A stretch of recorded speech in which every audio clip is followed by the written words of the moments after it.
Nós temos aí quase 2 meses para acabar o ano, e se você que nem eu fiquei um pouco desesperado quando eu fiquei sabendo que já estava entrando em novembro, que o ano voou e eu não vi passar. E eu falei, cara, como diz o Salmo 90, a vida passa como um breve pensamento. A Bíblia, cada vez mais eu vejo que ela tem razão. E a gente deixa, quando a gente vê, você piscou o olho, está em janeiro, piscou o olho de novo, está no final de outubro. E nesse mês de outubro nós estamos falando sobre uma série muito importante, que é uma série chamada Uma Igreja Irresistível. Durante os cultos da manhã, nós estamos trazendo afirmativas. O que uma igreja precisa ter? O que uma igreja precisa viver para assumir essa característica? Nos cultos da noite, nós estamos trazendo negativas do que a igreja precisa fugir para se tornar uma igreja irresistível. A primeira coisa que nós falamos, e nós vamos fazer um breve resumo, é que não existe uma igreja irresistível. Mas o problema é a pergunta que se faz. Pessoas têm resistido à igreja. Se você é cristão, se você é evangélico, você tem percebido isso. Pessoas têm resistido a... Isso é chuva? Caramba, tá forte esse negócio, né? Graças a Deus, né? Chuva é bom também. Pessoas têm resistido. Quando eu falo que sou cristão, por exemplo, eu vou dar um exemplo muito prático. No meu grupo de ex-alunos da minha escola, nós temos um grupo lá dos ex-alunos que se reencontrou e tal, né? E aí começa a falar que você é advogado, administrador, contador, e alguém colocou lá, não, o Gustavo é pastor. E aí pronto, já começou, não, o Gustavo está bem de vida então, o Gustavo é dono de igreja, o Gustavo agora é milionário, isso e aquilo. Existe uma resistência às igrejas evangélicas. A igreja em geral, a igreja cristã, não tem como se tornar uma igreja completamente irresistível. A Bíblia já diz isso. O problema, e foi isso que nós falamos no primeiro domingo, e nós temos falado desde então, é que o que faz pessoas resistirem a uma igreja não é o que deveria fazer. Pela Bíblia, a história deveria ser a seguinte: as pessoas deveriam olhar para uma igreja e falar assim: vocês amam tão bem, vocês são pessoas tão agradáveis, vocês são tão honestos, vocês se dão tão bem um com o outro, vocês se dão tão bem com a vizinhança, com as pessoas perto de vocês, vocês se dão tão bem com budistas, com espíritas, com ateus, vocês são tão amáveis, tão agradáveis, é tão gostoso estar com você. Mas tem uma coisa que eu rejeito: essa história de Jesus ser filho de Deus, isso aí não é comigo. Isso deveria ser o que nós ouvimos como resistência a uma igreja. Mas a verdade, cá para nós, é que não é. Normalmente as pessoas, quando resistem à igreja, falam tudo, menos isso. O pessoal é intolerante, o pessoal é ladrão, o pessoal manipula, o pessoal só quer saber dos seus próprios interesses, é um querendo se promover com a fé dos outros. Não é verdade? Não é isso que a gente ouve? Se você é cristão, você ouve isso. Se você não é cristão e está aqui nessa noite, talvez você resista a uma igreja por causa disso. E aí é onde entra a verdade. Esses motivos, na verdade, deveriam ser motivos que nós, como igreja, também estivéssemos fugindo deles. E é sobre isso que nós temos conversado ao longo desse mês. Motivos que trazem resistência e que, na verdade, nós deveríamos estar fugindo deles. E hoje nós vamos falar mais um pouquinho sobre isso. Já falamos durante 3 domingos sobre um negócio chamado modelo de templo. Existe um modelo que foi estabelecido ao longo da história da igreja. Há um lugar sagrado, um texto sagrado, homens sagrados, e normalmente só homem, mulher não pode, e seguidores fiéis, sinceros, ou sei lá o que. Eu falava domingo passado que eu tive o privilégio agora há pouco tempo de ir em Marrocos, e cheguei lá e tinha uma mesquita enorme, que ia ter um jejum de 40 dias, durante 40 dias, mais de 20 mil pessoas iriam estar em jejum, e todas as noites, mais de 20 mil pessoas iam terminar o seu jejum no templo.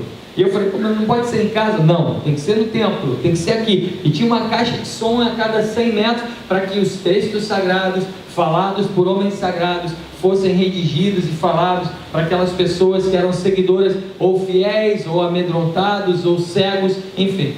E aí talvez você esteja pensando, mas não é isso que a gente faz na igreja, pastor? Tem um lugar sagrado, a gente lê textos sagrados, tem um homem sagrado falando no altar e dando as regras. Não deveria ser exatamente assim. Mas a verdade é que as igrejas cristãs também estão seguindo esse modelo. Nós já falamos sobre isso. Hoje é moda dizer que eu faço parte de uma catedral. A igreja começa a crescer e já não é mais igreja, é catedral. Catedral não sei o que, catedral disso, catedral daquilo. Construir, em São Paulo agora, uma denominação que se diz evangélica, construiu um templo gigantesco, o templo de Salomão. Gastou-se uma fortuna para demonstrar poder. E nós precisamos ficar atentos a isso, porque isso é um modelo que Jesus derrubou. Jesus vem e fala, isso acabou. E as igrejas estão tentando trazer isso de volta. Foi isso que nós falamos ao longo dessas 3 semanas. Na semana passada nós terminamos falando que Jesus trouxe uma nova aliança e fizemos algumas perguntas. Porque a verdade é que em cada um de nós, e eu falo por mim, que nasci num berço, num lar evangélico, nós carregamos um pouquinho desse modelo de templo às vezes dentro da gente. Às vezes a estrutura, por mais que a gente diga que não, ela conta mais do que deveria contar. Às vezes nós estamos mais preocupados em faltar um domingo à noite ou um domingo de manhã, estamos mais preocupados em estar ali fielmente num templo, numa estrutura sagrada, do que em tratar bem a pessoa que trabalha com a gente, do que em ser honesto na hora de fechar um negócio, do que em olhar uma situação do nosso trabalho que ninguém sabe, talvez nunca vai descobrir ali naquele momento que nós somos evangélicos, naquele momento ser íntegro, ser ético. Às vezes a gente está mais preocupado em estar dentro do eixo religioso do que viver uma vida cheia de Deus. Isso é um modelo de tempo. Foi aí que nós paramos semana passada. Quer queiramos, quer não, existe uma necessidade física, estrutural, que Jesus já acabou com ela nas igrejas de hoje. Pastor, você não tem medo de falar isso? E domingo que vem não ter ninguém na igreja? Porque você falou que não é mais obrigado. Não, eu não tenho medo. Eu não tenho medo por 2 motivos. Foi aí que nós terminamos o domingo passado. O primeiro é que o meu medo não é esse. O meu medo é de lotar essa igreja. Eu falo isso com a liderança da nossa igreja. Eu estou aqui há 1 ano e meio. O meu sonho é que a gente viva uma igreja lotada. É que a gente não tem espaço para ter gente aqui, mas a gente não pode se vender e negociar valores inegociáveis do reino de Deus para trazer gente para cá. Existem estratégias que, se a gente adotasse, talvez em 1 mês essa igreja já está lotada de gente saindo. Mas isso não é bom, pastor? Não necessariamente, porque essas estratégias geram ativismo, geram mercantilismo dentro da igreja, geram coisas que Jesus já acabou com elas, geram dependências de homens, de líderes, e Jesus já acabou com tudo isso. Então eu não tenho medo de falar que mais do que chegar em ponto num culto e nunca faltar uma célula, você tem que olhar para quem está no teu trabalho, você tem que olhar para quem está perto de você e ser cristão para essa pessoa, ser cristã para essa pessoa. Eu tenho medo, o meu medo, porque antes de ser pastor de uma igreja, eu sou cristão. Eu sou crente, eu leio a Bíblia, e quando eu leio a Bíblia, eu leio o livro de Apocalipse, e a Bíblia fala sobre uma igreja morna, e a Bíblia faz uma avaliação de uma igreja que não era nem quente e nem fria, era uma igreja mais ou menos. Disso eu tenho medo. Eu tenho medo de viver uma igreja dentro das regras que estão por aí, mas uma igreja morna. Por que eu falo isso, gente? Porque nos últimos 8 anos da minha vida, eu vivi uma experiência que transformou a minha vida. Eu morei em um lugar em que as igrejas, em nome de uma religiosidade, acabaram. Eu morei em um lugar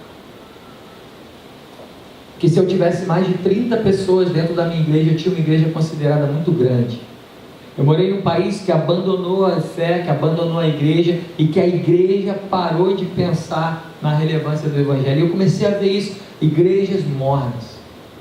A gente chegou lá para começar uma nova igreja, e os pastores de perto da gente, ao invés de celebrarem conosco uma nova igreja, ficaram preocupados porque acharam que nós íamos roubar os poucos membros que eles tinham. Quando nós chegamos, era tudo muito bom, tudo muito bem, mas quando descobriram que eu era pastor, pararam de me convidar para ir nas igrejas dele, com medo de eu roubar os poucos membros que essas pessoas tinham. Isso é muito triste. Disso eu tenho medo. Eu tenho medo de caminhar, de ser pastor de uma igreja que não vive um evangelho de verdade e que tem feito pessoas que não são evangélicas resistirem a uma igreja. E disso eu tenho medo, e por isso eu não tenho medo de falar sobre isso. Por isso eu não tenho medo de levar você que é adulto, nós estamos aqui entre adultos, a pensar sobre isso. O que é ser cristão? O que é ser evangélico? Essa confusão aí que cada um fala um negócio, o que é essa história? Eu tenho medo de caminhar numa igreja daqui a 5, 10 anos, está cheio de gente aqui cantando uma música que está na parede porque é bacaninha, porque dá uns gingadinhos para te dar uma dançadinha. Eu gosto dessas coisas, mas eu tenho medo de que isso faça a gente perder a relevância de quem a gente é fora daqui. E foi aí que a gente parou semana passada. Semana passada, eu ouvi uma frase que me deixou mais preocupado ainda e mais certo de que nós estamos num caminho certo.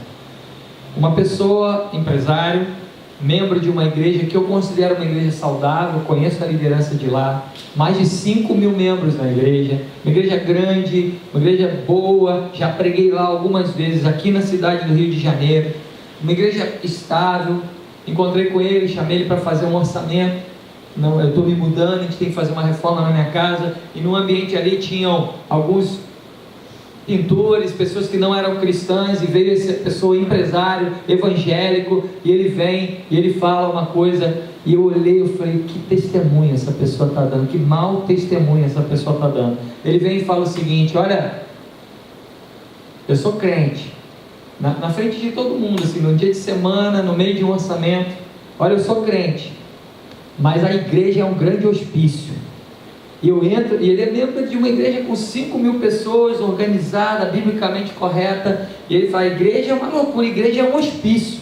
Você tem que entrar lá na igreja olhando para Deus, porque se for olhar para as pessoas, você vai ficar louco que nem elas, e eu não quero ficar louco igual as pessoas da minha igreja. E do lado meu e do lado dele, nós tínhamos várias pessoas ali que não eram cristãs, várias pessoas ali que não eram evangélicas. E eu olhei aquela situação e falei, e agora? Um cristão líder, antes ele tinha falado que era líder na igreja dele, falando que a igreja dele era um hospício, e que ele tinha que entrar na igreja olhando para o alto. Eu só olho para o alto, eu canto para Deus, eu só olho para... Se eu olhar para o lado, eu fico louco igual todo mundo. E eu saí daquela obra e falei, como é que eu vou falar para aquele pedreiro que não é nada, que não gosta de crente, que ele deve procurar uma igreja? Ele vai virar para mim e falar, o cara acabou de falar que se eu procurar uma igreja eu estou entrando dentro de um hospício? Como é que eu vou entrar numa igreja? Isso é muito sério. Isso é muito sério. Isso é modelo de templo. É uma pessoa que vai religiosamente aos cultos. Eu perguntei, quantas vezes você vai para a igreja? Eu não perco um culto. Eu falei, o que você está fazendo lá? Não falei isso com ele, mas deu vontade de perguntar. Eu falei, pô, se você vai para um hospício, é melhor não ir, é melhor ficar em casa, porque você não perde um dia no hospício. Pessoas que têm modelo de tempo, que estão mais preocupadas em cumprir as suas agendas religiosas do que viver uma vida digna diante de Deus. Essas questões são questões que a gente deve parar para se perguntar. A Bíblia diz que antes da gente trazer uma oferta, antes da gente tomar ceia, nós devemos olhar. A Bíblia fala exatamente o oposto do que esse cidadão falou. A Bíblia fala que quando nós vamos trazer uma oferta, quando nós vamos ceiar, quando nós vamos estar diante da igreja, nós devemos olhar para a nossa igreja. E se nós temos alguma coisa contra outra pessoa, ou se alguma outra pessoa tem alguma coisa contra nós, antes de trazer a oferta, antes de trazer a ceia, nós devemos nos reconciliar com nossos irmãos, para depois trazermos a ceia, trazermos a oferta do Senhor. É isso que a Bíblia fala. E eu olho para uma pessoa dessa e falo, não, é tudo menos olhar para quem está do meu lado. Se a sua relação com Deus é baseada em rituais, cultos, altares, para estar bem com Deus, isso é modelo de templo. No coração disso tudo está o quê? Esse é o problema nosso, e é aí que a gente vai entrar na palavra de hoje. É um modelo que olha mais para a gente do que para Deus. É um modelo que olha mais para o homem do que para Cristo. Nós nos tornamos os atores dessa história. E vir à igreja, participar de um culto, participar de uma noite de celebração é pedir coisas para Deus. Não se sinta culpado nem culpada com o que eu vou falar agora, mas é uma coisa para a gente refletir. Se a tua prática com Deus de oração, se a tua prática com Deus de culto é: Senhor, abençoa minha família, Senhor, abençoa meu negócio, Senhor, abençoa meu carro, Senhor, não deixa que me roubem, Senhor, não deixa que eu fique desempregado, Senhor, não deixa que eu fique... Se a tua prática de vida é só essa, está na hora da gente parar para pensar no que é o real evangelho. Porque nós estamos baseando a nossa fé em nós e não em Deus. E as igrejas estão tomando... Pastor, essa mensagem não é muito popular, não estou gostando dela não. Mas essa é uma mensagem de Deus para nós. Deus é a pessoa mais importante dessa igreja. E para essa igreja caminhar de uma forma um pouco mais irresistível, para que pessoas não resistam um pouco menos a uma igreja, nós precisamos parar de ser egoístas. Nós precisamos parar de ajoelhar no altar e pedir para a gente, e nos colocar no fim do dia, colocar a minha vida como a coisa mais importante da minha religião, e a minha religião passa a balizar o meu bem-estar, a minha vida. Se está tudo bem comigo, Deus me ama. Se não está bem comigo, ou eu estou em pecado, ou Deus está de mal comigo. A gente nunca para pensar na possibilidade de que, se não está tudo bem comigo, eu posso estar passando um momento de tribulação e Deus está muito bem comigo ainda assim. Deus me ama ainda assim. A gente nunca para pensar que talvez em momentos de dificuldade Deus esteja ensinando grandes lições para nós. A gente nunca para pensar que em momentos de aflição não necessariamente Deus está emburrado com a gente. Será que é porque eu não dei meu dízimo esse mês? Será que é porque meu dízimo está atrasado e aí Deus está me castigando? Tem gente que usa isso a favor de igreja. Tem gente que vai chegar no altar e falar: olha, você está roubando de Deus, você está não... Isso é no mínimo antibíblico. Mas tem gente que vive uma vida religiosa baseada nisso, as minhas barganhas com Deus. E aí vem o que nós queremos falar essa noite. Eu quero ler um texto com vocês. Se você puder abrir a sua Bíblia no livro de Mateus,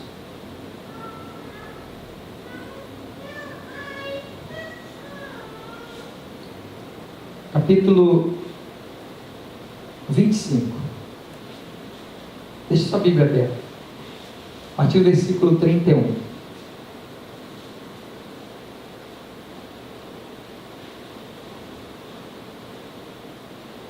Jesus, ele chega, como nós temos falado ao longo desse mês, e fala que não é nada disso. Que o modelo dele, lá em João, capítulo 13, ele fala: eu estabeleci um novo mandamento.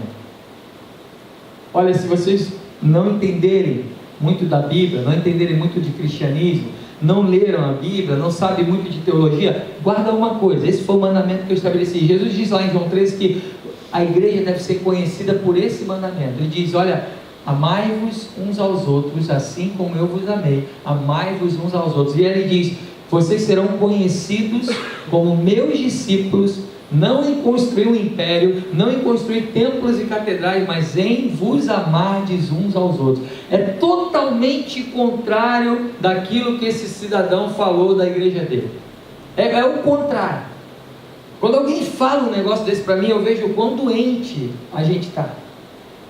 A igreja é um hospício. Se eu olhar para as pessoas na igreja, eu fico louco que nem elas, eu tenho que olhar só para cima. Jesus chega e fala: olha, presta atenção, você tem que basear o seu evangelho na outra pessoa, você tem que basear o seu evangelho no amor.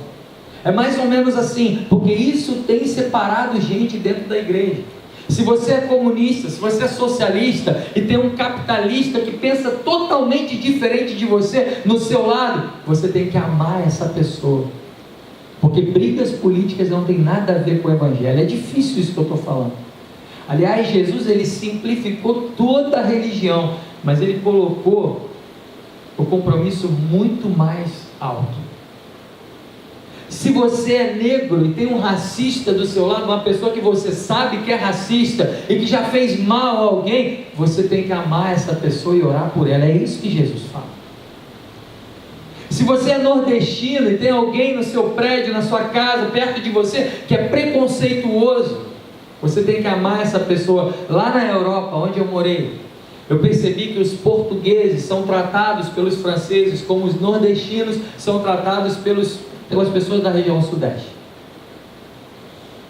E aí eu percebi quanto preconceito tem nisso. Porque daqui, a gente, apesar das piadinhas que a gente faz com os portugueses, né? Não sei se tem algum descendente português aqui, a gente admira. Tem muita gente querendo morar em Portugal agora, isso agora, tem descendente português aqui, né? Piadinha é bom fazer, né? Argentino também, tem um monte de piadinha que a gente faz. Apesar dessas piadinhas, a gente admira. É bonito. Tá cheio de gente aí correndo atrás agora de tirar a descendência portuguesa. Nunca vi tanta gente querendo virar português quanto agora. Não, é a crise, quero ir para Portugal porque o negócio lá é bom. Só que quando você chega lá na França, os portugueses são maltratados. Eu vi uma coisa que eu nunca tinha parado para pensar. A zeladora do meu prédio era portuguesa. Os portugueses na França e na Inglaterra assumiram papéis mais, entre aspas, mais desprezados. Motoristas de táxi, zeladores de prédio, donos de bares, e eles assumiram, construtores, pedreiros, eles fazem construção, e eles são muito mal vistos, a ponto de eu ter uma zeladora portuguesa no meu prédio, e eu falava com ela em português, ela só me respondia em francês, porque ela tinha vergonha de falar português. Quando eu falava lá na França que eu falava português, as pessoas falavam, não, você não fala português. Eu falei, eu falo português. Não, você não fala português, você fala brasileiro. E inventaram um novo idioma para os brasileiros, para dizer que a gente não é português. Você fala brasileiro. Eu falei, não, cara, eu falo português. Não, é outro idioma. Eu falei, não é, mas tudo bem. Porque as pessoas desprezam. As mães de portugueses, pais de portugueses, não ensinam seus filhos a falar português, porque querem que eles aprendam a falar francês, para não serem desprezados pelos franceses. Eu vi isso. E pela primeira vez eu percebi como o preconceito prejudica, diminui, e faz a pessoa viver uma vida muito ruim. E se você é alguém que veio do Nordeste, que trabalha aqui no Rio, que sofre, que ralou a vida toda para conquistar alguma coisa, e tem pessoas que olham para você e te desmerecem, e acham que você é menos inteligente, a Bíblia diz que você deve olhar para essas pessoas e amá-las, e orar por elas, e que isso é ser cristão. É assim que Jesus baliza o Novo Testamento. É assim que Jesus fala.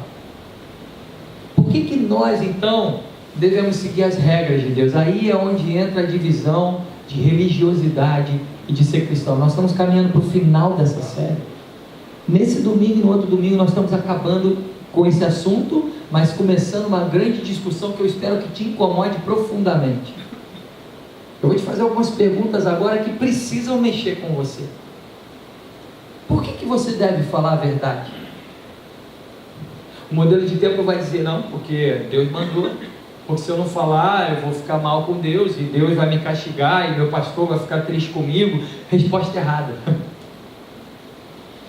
Jesus diz que se você não falar a verdade, se você mentir, você vai estar ferindo pessoas. E Jesus diz que você deve amar ao próximo como a si mesmo. E se você está mentindo para alguém, você está menosprezando essa pessoa. É por isso que você deve falar a verdade. Não é porque se você não falar a verdade, Deus vai ficar bravinho com você e não vai te dar a bênção. Sabe, as pessoas vivem o Evangelho como se eu precisasse alcançar alguma coisa para ser merecedor da bênção. E no final de contas vira tudo em torno da gente. Porque eu consegui ficar o ano inteiro sem beber, o ano inteiro sem falar mentira, e aí Deus me abençoou. Deus não age assim. Tem gente se aproveitando do Evangelho na televisão, falando que Deus age assim, mas essa não é a Bíblia. Deus, Ele está bem com você, Ele te ama, independente do seu estado, Ele continua te amando. Deus continua sendo Deus na sua vida. Então você não deve deixar de mentir, porque se você mentir, você vai ficar mal na fita, ou você vai perder pontos com Deus. Não é essa a característica principal que Jesus traz para nós. A característica principal que Jesus traz para nós é o amor. Se eu mentir, eu estou ferindo alguém que está perto de mim. Eu mentir para alguém significa dizer que a verdade que eu falo para aquela pessoa é menos importante do que a verdade que eu quero para a minha vida, e significa dizer que eu não amo ao próximo como a mim mesmo. Está entendendo como o buraco é mais embaixo? Por que eu devo ser generoso? Por que eu devo dar dízimos e ofertas na igreja? Essa eu sei, pastor, porque se eu não der dízimo, o devorador vai entrar na minha casa e vai roubar minhas coisas e eu vou ficar amaldiçoado. Resposta errada. Isso é terrorismo religioso. Você deve ser generoso, porque Jesus te deu tudo que você poderia ter na sua vida.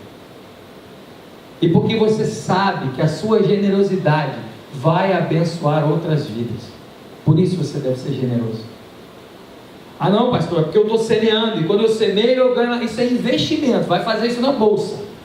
Abre uma aplicação, vai para a bolsa de valores. Isso não tem Bíblia nesse negócio. Tem sim, pastor, está escrito lá: o que semeia pouco, colhe pouco. Isso é outro contexto.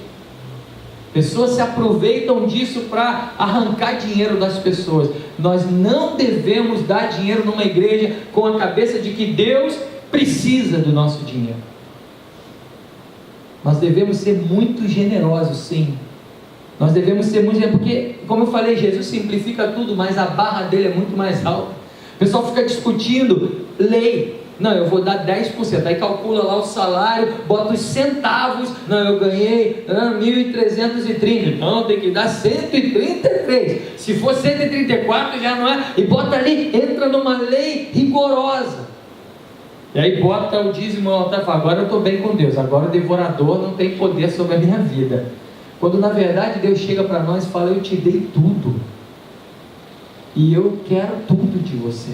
Eu não quero só o seu dinheiro, eu quero o seu coração, eu quero o seu tempo, eu quero a sua vida. Paulo chega para nós e dá o resumo de ser evangélico. O resumo é: morri, não sou mais eu quem vive, Cristo vive em mim. Se a vida que eu vivo e a vida que eu vivo agora, eu vivo pela fé. Se nós vivemos isso de verdade, dinheiro já não tem tanto valor para a gente. As aplicações que eram tão preciosas para mim já não são mais tão preciosas assim. E a minha generosidade vai ser muito maior. Meus irmãos, quando a gente entende isso, essa lei de 5%, 10%, 11%, negociando bolsa de valores gospel, acaba na nossa vida. E a generosidade começa a transbordar. O Antigo Testamento tem um texto que eu sonho ver na minha igreja. Eu sonho ver na minha igreja. Moisés pede para o povo trazer ofertas segundo as suas possibilidades. E o povo começa a ofertar, e começa a ofertar, e começa a ofertar. E aí vem o tesoureiro da casa e chega para Moisés: Moisés, tem dinheiro demais. E aí Moisés chega, já imaginou? E eu quero viver isso aqui nessa igreja. Imaginou eu chegar aqui um dia, num culto, num momento de oferta, e ao invés de fazer aqueles apelos que um monte de gente faz aí, graças a Deus não tem esse hábito, mas chegar para a igreja e falar: olha só, gente, hoje vamos fazer o seguinte, das duas uma, ou não tragam oferta nenhuma, não botem um centavo aqui no altar, porque vocês têm sido tão generosos, que está sobrando tanto, que a gente já cumpriu tudo e já tem abençoado tanta gente. Façam o seguinte: o valor que vocês iam dar de oferta, escolham um projeto durante a semana e deem. Já imaginou um pastor falar isso? Quem já viu isso aqui? Eu nunca vi, mas eu quero ver.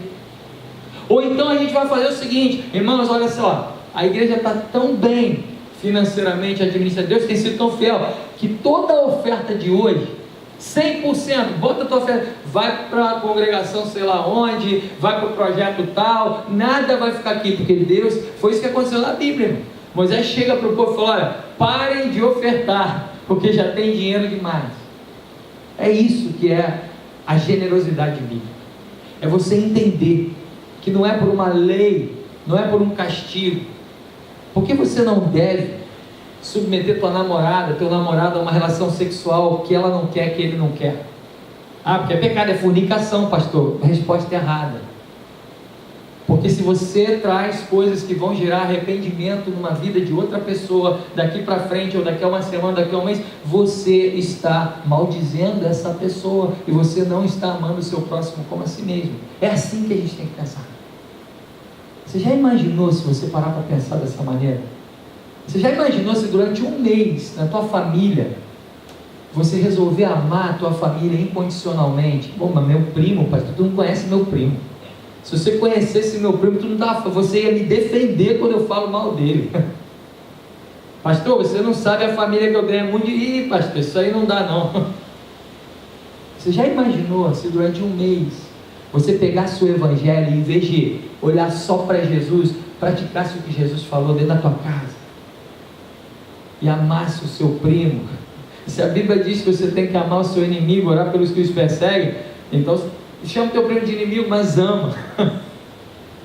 Já imaginou quão grande seria o efeito?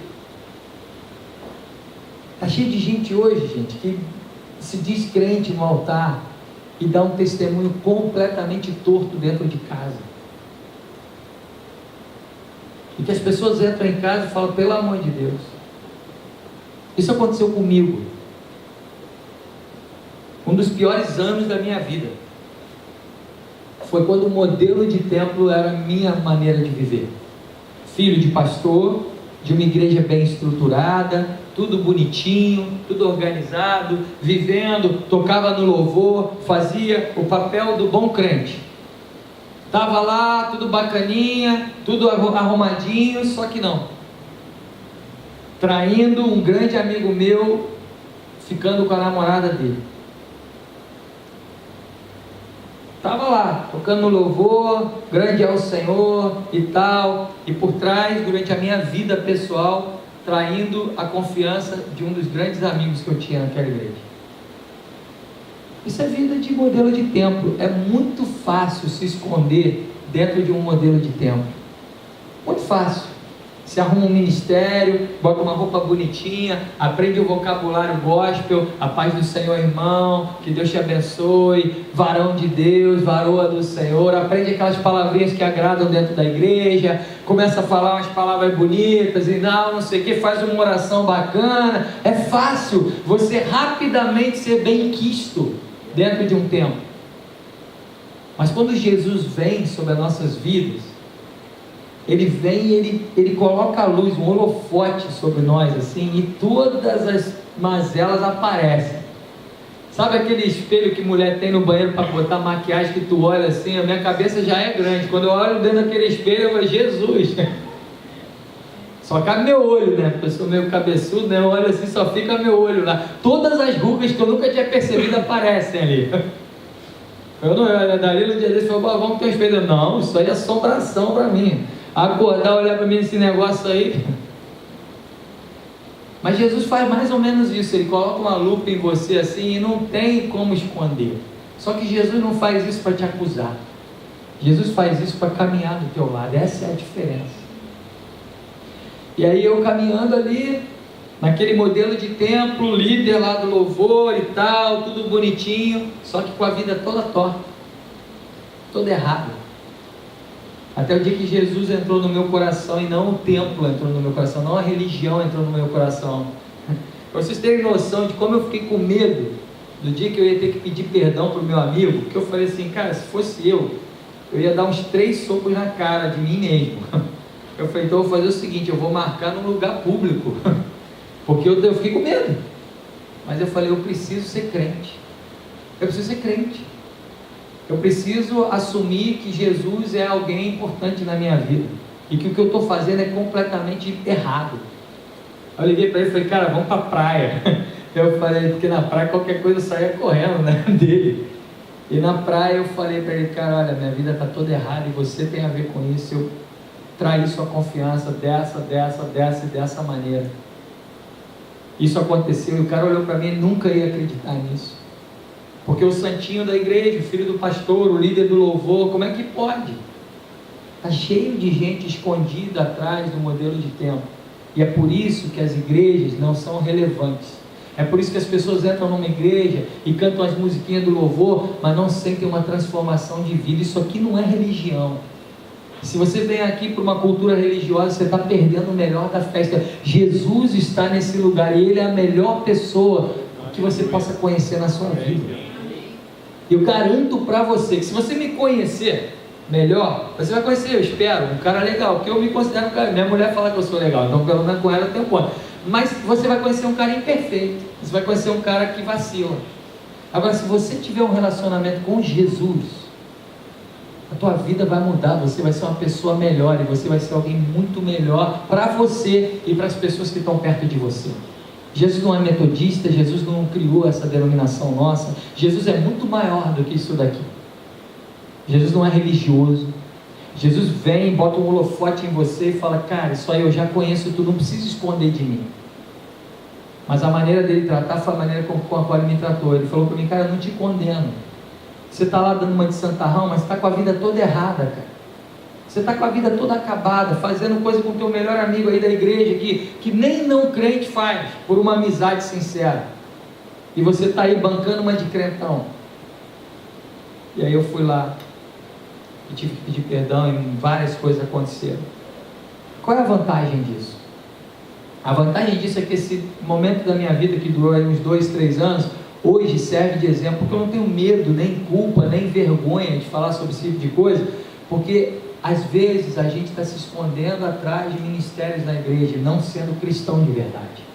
E eu, graças a Deus, tenho ajudado muita gente. Às vezes eu vou pregar em conferência de jovens, agora mesmo, semana que vem eu vou pregar em Goiânia, numa conferência de jovens muito grande, e é sempre a mesma coisa. Eu termino de pregar, e aí vem uns 20 jovens atrás ali: pastor, está acontecendo isso, pastor, está acontecendo aquilo, pastor, estou vacilando nessa área. Eu falei: que bom que você está falando, que bom que você está abrindo, porque eu não te condeno não, quem sou eu para te condenar? Mas Jesus quer ter um relacionamento com você. Então a palavra de Deus nessa noite para a tua vida é a seguinte: para a gente se tornar uma igreja irresistível, uma igreja agradável, uma igreja que a gente goste de vir aqui, uma igreja que a gente sinta diferença nesse lugar, não é com música, não é com os artifícios de som, de luz, não é com vídeos bacaninhas, é com o poder de Jesus nesse lugar. É só isso que vai fazer a diferença. Jesus estando aqui, a nossa igreja vai ser totalmente relevante para esse bairro. Jesus não estando aqui, a gente vai seguir regrinhas religiosas que vão levar a gente ao cansaço e a problemas. Eu quero dar um mau testemunho para vocês. Nós começamos a nossa igreja em Paris, e a igreja, graças a Deus, começou a crescer. Nossa igreja começou a crescer, e Deus trabalhando, e a gente via Jesus lá dentro. Aí a igreja metodista da Inglaterra me ligou e falou: olha, nós vamos ter um concílio nacional, onde a gente vai tratar dos assuntos mais importantes da igreja, e nós temos alguns bispos, sei lá mais quem, que vem da África, e eles falam francês, e nós precisamos de um tradutor. Você está aí na França, deve ter algum tradutor do inglês para o francês. Eu falei: tem uma tradutora maravilhosa, uma menina que era ex-testemunha de Jeová, a menina que entrou na igreja cheia de lei, cheia de regra. Jesus transformou a vida dela, a menina começou a viver o evangelho de verdade, e foi para lá, para nossa igreja, cheia de Jesus. Aí ela vai para o concílio, e eu fui no concílio junto com ela, e eu morri de vergonha, porque as coisas mais importantes que o concílio tratava era dinheiro, como gastar dinheiro nisso, como gastar dinheiro naquilo. Era a igreja que estava fechando porque não tinha gente, tinha que vender 3 igrejas para pagar as contas de uma que estava com dívida. E no final do concílio a menina veio para mim e falou: pastor, ser crente é isso?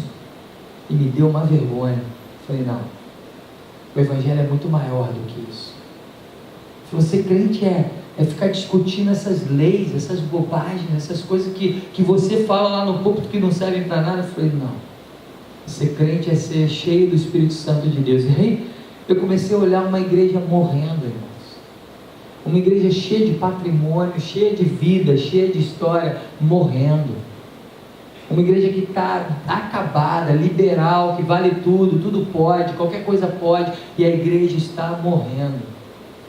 E eu olho para nós aqui no Brasil, depois de voltar dessa experiência que mudou minha vida, eu falo: Jesus, vem com a tua graça sobre as nossas igrejas, que às vezes ficam discutindo religiosidade, teologia, ao invés de sair aqui na rua e amar o próximo como a si mesmo. Mateus 25:31, eu quero ler esse texto, porque esse texto define a mensagem dessa noite. É engraçado, normalmente nós lemos um texto para começar uma mensagem. Hoje eu quero ler um texto para terminar uma mensagem. Porque às vezes você deve estar pensando: pastor, a tua mensagem está muito hippie, Agora tudo é amor, então ama o seu próximo, e Deus, e a glória de Deus, e adorar o Senhor, isso é muito importante. Mas olha o que o próprio Deus, o próprio Jesus fala sobre isso. Mateus 25:31 diz: e quando o Filho do Homem vier em sua glória, na glória dele, todos os santos e anjos com ele, então se assentará no trono da sua glória. Jesus está falando isso. E todas as nações serão reunidas diante dele, e apartará uns dos outros, como o pastor aparta os bodes das ovelhas, e porá as ovelhas à sua direita e os bodes à sua esquerda. Então dirá o rei, palavras de Jesus, aos que estiverem à sua direita: vinde, benditos de meu Pai, possuí por herança o reino que vos está preparado desde a fundação do mundo, porque eu tive fome. Eu fico imaginando as pessoas ali, a gente ali, a igreja, olhando para Jesus, na sua majestade, começar a falar isso. Mas Jesus teve fome, e deste-me de comer, mas eu não dei comida para ele. Onde que está falando isso? Eu tive sede, mas eu nem conheci Jesus. E deste-me de beber, eu era estrangeiro e me hospedava, mas Jesus nunca entrou na minha casa. Eu nasci, eu só conheço ele pela história. Eu estava nu e me vestiste. Eu fiquei doente, e o cara, mas Jesus ficou doente? Eu nunca li isso. Jesus nunca ficou doente, e vocês me curaram. Estive na prisão e foste me ver. E aí, no meio dessa confusão, as pessoas olhando ali, Jesus na sua glória maravilhosa, chega alguém e fala: mas Jesus, eu não estou entendendo.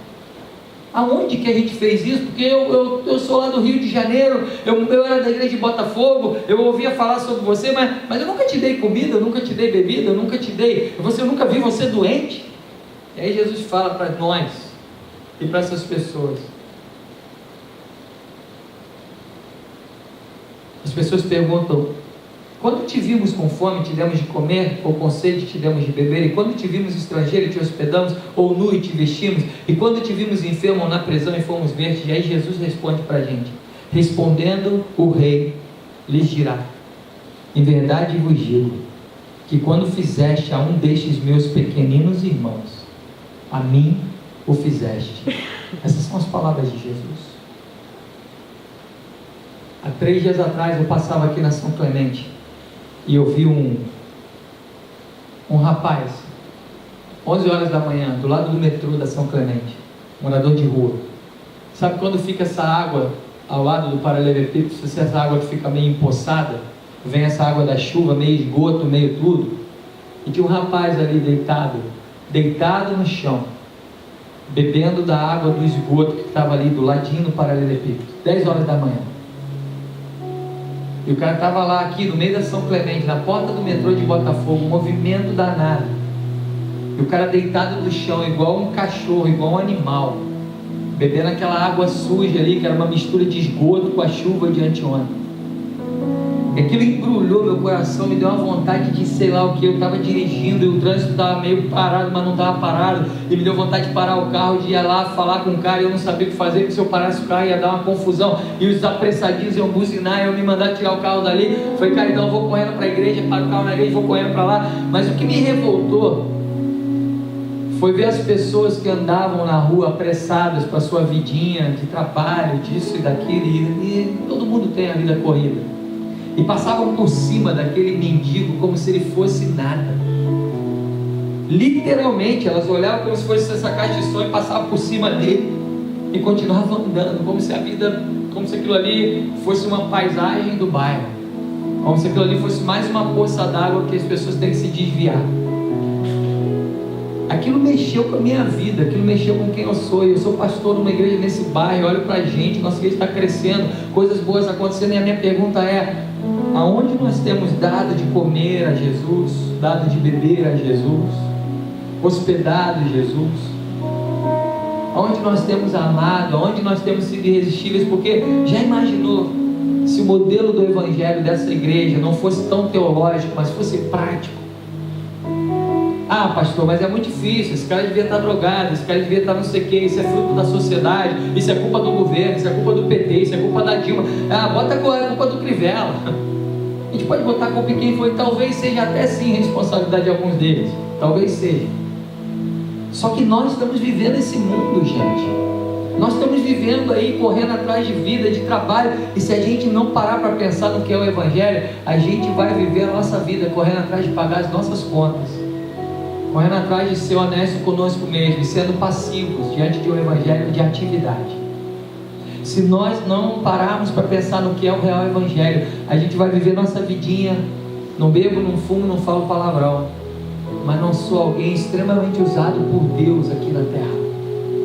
E aquilo embrulhou, e eu voltei para lá, e o cara não estava mais lá, e eu fiquei com aquele sentimento de ter feito alguma coisa, e esse sentimento tem que ficar na gente mesmo. Sabe, você que tem vindo aqui na igreja, você tem que servir nessa igreja, você tem que nos ajudar a enxergar o mundo, essa miséria que é o mundo de hoje, não para ficar se lamentando e a gente ficar aqui, fechar a porta, vamos orar para Jesus voltar, não, mas para começar a orar, para começar a clamar, falar: Jesus, vem sobre esse lugar, vem através da minha vida. Senhor, tem tanta gente aí morrendo por causa de droga, morrendo por causa de álcool, morrendo por causa de criminalidade, e eu estou aqui, mas estou passivo.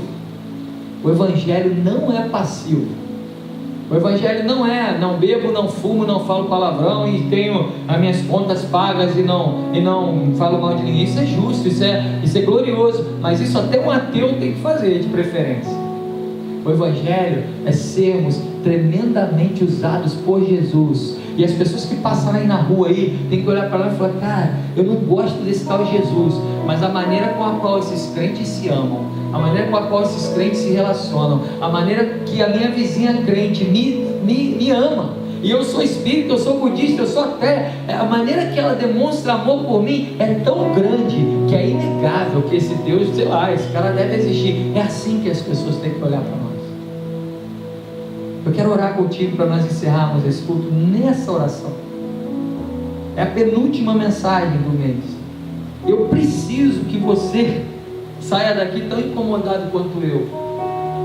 Nós falamos hoje de manhã: eu quero ver nossa igreja crescer. Nós estamos crescendo naturalmente, espiritualmente. Não é fácil, mas eu não quero ver a nossa igreja crescer de uma forma religiosa, para dar dinheiro para não sei quem. Deus não precisa disso.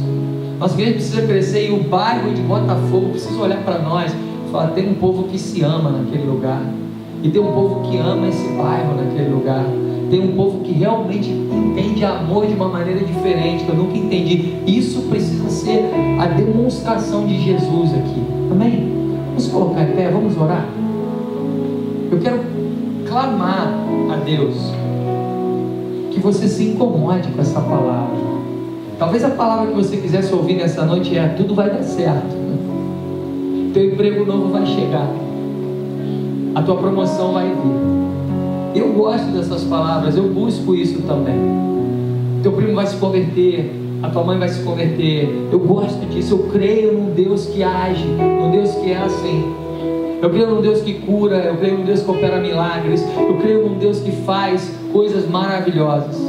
Há 3 semanas atrás nós fomos aqui na UTI do hospital, eu e um mês mais ou menos, eu e Vilma, oramos para uma menina que estava à beira da morte. A médica falou: não tem mais jeito, vai morrer. E nós impusemos as mãos sobre ela e falamos: Deus da cura, vem sobre esse lugar. E essa menina está em casa, totalmente restaurada. Eu creio nisso. Mas o nosso Deus é maior do que isso. O nosso Deus fala para nós: olha, esquece teologia, esquece religiosidade, esquece todo o resto, guarda o mandamento, ama a Deus sobre todas as coisas e ao teu próximo como a ti mesmo. Nunca mais olha para o teu vizinho da mesma maneira. Nunca mais olha para o ateu, para o budista, para aquele que fala mal dos crentes da mesma forma. Começa a amar mais. Você vai ver a diferença que isso vai fazer no mundo. Isso muda o mundo, gente. Isso muda o mundo. Religião não muda o mundo. Religião está matando um monte de gente aí em nome de Deus. Às vezes em nome de Jesus. Está matando um monte de gente. Mas Jesus, uma experiência de amor, muda o mundo. E quando Ele estiver lá na glória, olhar para a gente, Ele vai falar: eu estava com fome, você me deste de comer. Eu estava com sede, você me deu de beber. Eu estava nu e você me vestiu. Eu estava sem lar e você me hospedou. E você é a minha ovelha, seja bem-vindo ao meu reino. Eu quero que nós possamos ouvir isso, amém? Feche seus olhos, vamos orar por isso. Que essa seja uma noite de contrição, com uma mistura de arrependimento com alegria de ter um Deus tão amoroso, e com uma cobrança interna: Senhor, o que eu posso fazer para amar mais? você saia daqui hoje e viva isso fora daqui. Ame o seu marido, sua esposa, seu padrasto, seu pai, sua mãe, sua madrasta, como nunca foi antes. E aí você vai ver o Evangelho começar a agir. Senhor, em nome de Jesus, nós clamamos a Ti nessa noite. Espírito Santo de Deus, vem sobre a Tua igreja. Pai, nós estamos terminando essa série domingo que vem, uma série tão profunda. Pai, o que eu te peço é que esse assunto na série acabe, mas que a discussão no nosso coração, nas células, só comece. Não vale a pena vir numa igreja, se dizer crente, falar que é evangélico, se for para viver uma vida medíocre. Senhor, nós não queremos uma vida medíocre, não queremos uma vida passiva. Ajuda essa igreja a amar incondicionalmente. Oh Deus, ajuda essa igreja a entender o valor do amor. Ajuda essa igreja a amar, oh Deus, de tal forma, oh Deus, que a gente possa se incomodar, oh Deus, com problemas. Oh Deus, se nas nossas células onde nós nos reunimos tiver alguém com problema, alguém desempregado, alguém passando problema, dificuldade, que a gente possa botar a mão no bolso, oh Deus, e ir ao limite do amor. Ajuda a gente a praticar isso, Jesus. Se alguma convicção teológica nossa fere a fé de um irmão nosso, que a gente mude isso, em amor ao Teu Evangelho, por amor ao nosso próximo. Deus, que isso seja verdade nessa igreja, que isso seja real no nosso meio. Pai, que a gente possa amar e ser conhecido como uma igreja que ama, como uma igreja que aprende o que é o amor, que a religião seja menor do que o Teu amor, Senhor, porque esse é o maior mandamento. Ajuda-nos nessa igreja a crescer. Traz gente nova para cá, que a gente possa convidar pessoas para cá, mas que o que faça essas pessoas ficarem aqui seja uma característica de amor, que não seja religião, que não seja religiosidade, mas que seja o amor demonstrado por cada um de nós. Te pedimos isso em nome de Jesus.